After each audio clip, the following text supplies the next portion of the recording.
en est-on arrivé à débattre encore aujourd'hui de la levée des brevets sur les vaccins? Cela aurait dû être une évidence dès le départ si vous n'aviez pas servi les intérêts des laboratoires pharmaceutiques. Des millions de vies sont en jeu et votre inaction tue. Il y a 2 mois, j'interpellais déjà la présidente de la Commission face au fiasco de la stratégie vaccinale de l'Union européenne. Force est de constater que rien n'a changé depuis. Et d'ailleurs, ni la présidente de la Commission, ni le président du Conseil n'ont daigné être des nôtres, être présents face à nous pour rendre des comptes.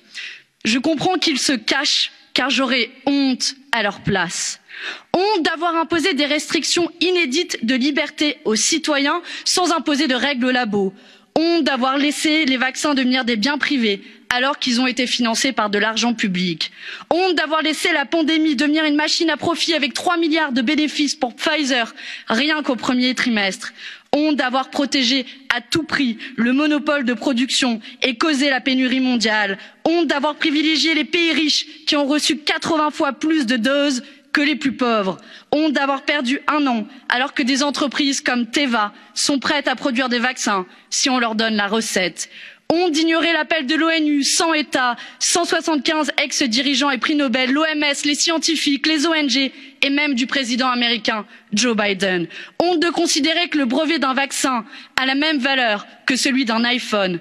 Honte de traiter la santé comme un marché et la vie des gens comme une variable d'ajustement. Honte, en résumé, d'être devenu le dernier défenseur de l'industrie pharmaceutique en refusant obstinément de soutenir la levée des brevets à l'OMC.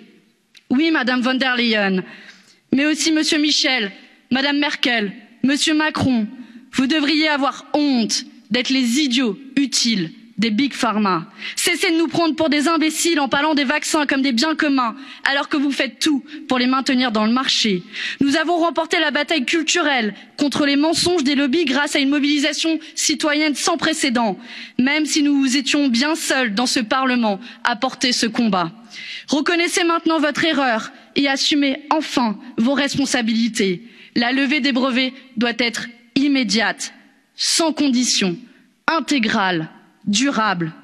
Le reste du monde vous regarde et ne vous pardonnera pas une nouvelle trahison. Je vous remercie.